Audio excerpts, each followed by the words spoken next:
Here it goes. There. It's crunchy.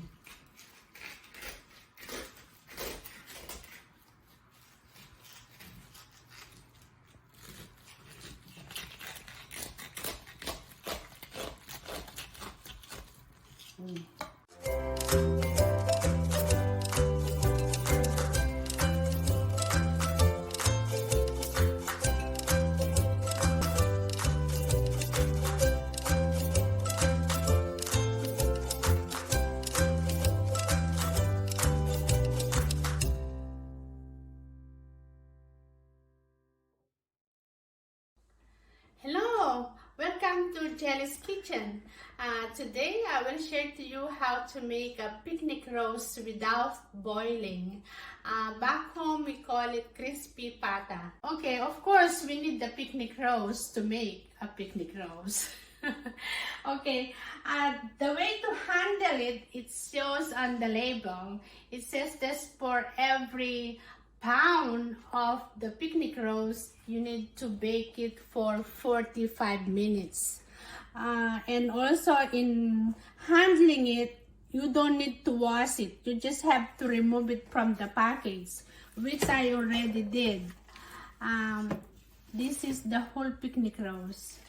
This is what we will make the crispy pata, or it will be turned up like, it will taste like lechon, but the whole thing will become crispy the way I will make it. So I hope you will join me to make this dish.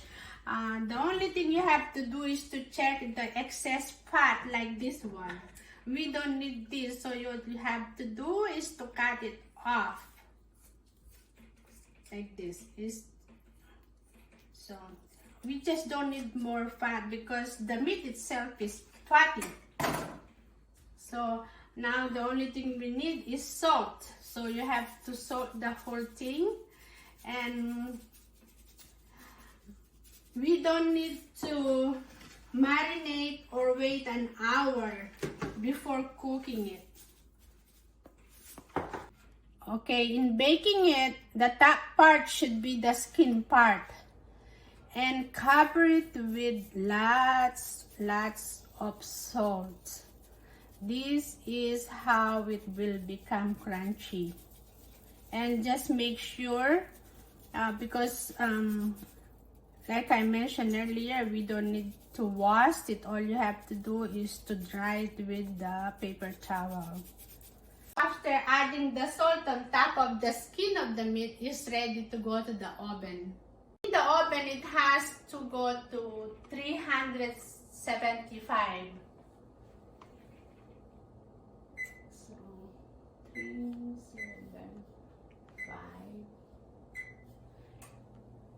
So now our oven has reached to 375 Fahrenheit. So we can put our picnic roast into the oven. What I do, the first 2 hours, I put the lid, so it's covered. So now we just have to wait for 2 hours and check it later. Many hours later. Past 2 hours, we have to check what is happening in here now. Usually what I do, I remove the cover to continue the browning or to make it crispier.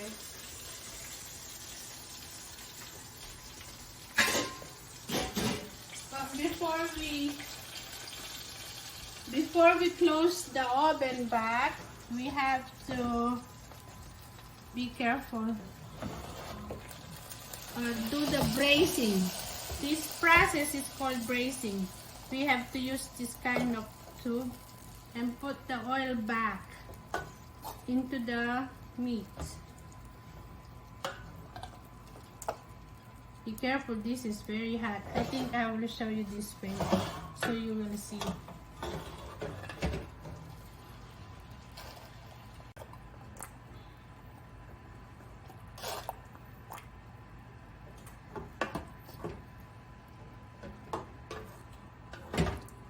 So now without the lid, the process of getting crispy and getting brown is to remove the lid.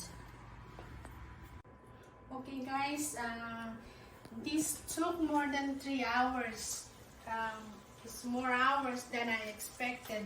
I think it's because of for some reason, it's the thickness, maybe of the skin. So when you will be the one, when you try to make this, you just do your own judgment or do some adjustments. And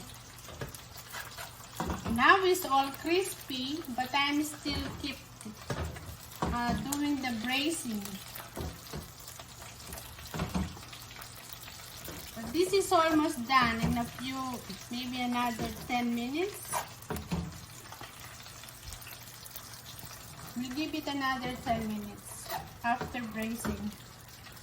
A few minutes later. I think this is done. I hope we are very successful now. Ooh. This is how it looks. The way you will see is all crispy is this way. If you hear that sound, then it's all crispy. Okay, this is done.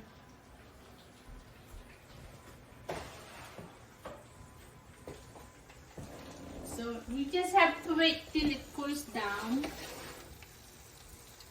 Next, we have to pour the excess fat into the bowl. Be careful, this is a hot oil.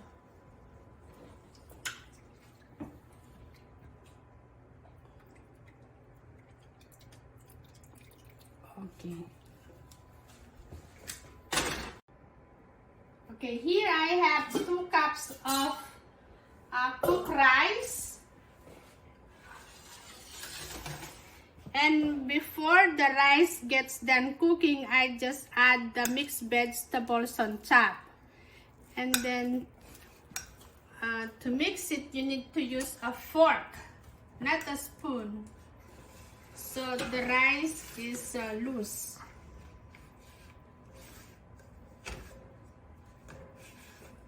And then this rice, we pour it into the cookware where you cook the crispy pata or the picnic roast. As we prepare using rice, but you can also do the noodles and mixed vegetables. And then you just keep mixing and get all the goodness from where you cook your picnic roast. You just keep scraping it, and then you end up like having a fried rice. This is your rice. Mahanta na po. Here is our rice with mixed vegetables and our picnic roast. Here it goes. There.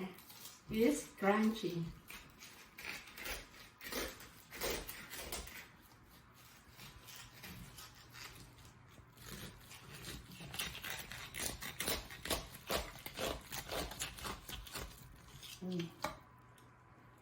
Sauce is Mang Tomas.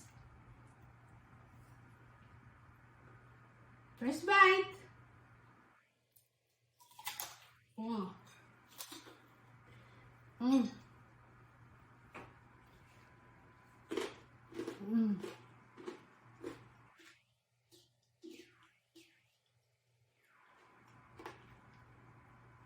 I'm happy.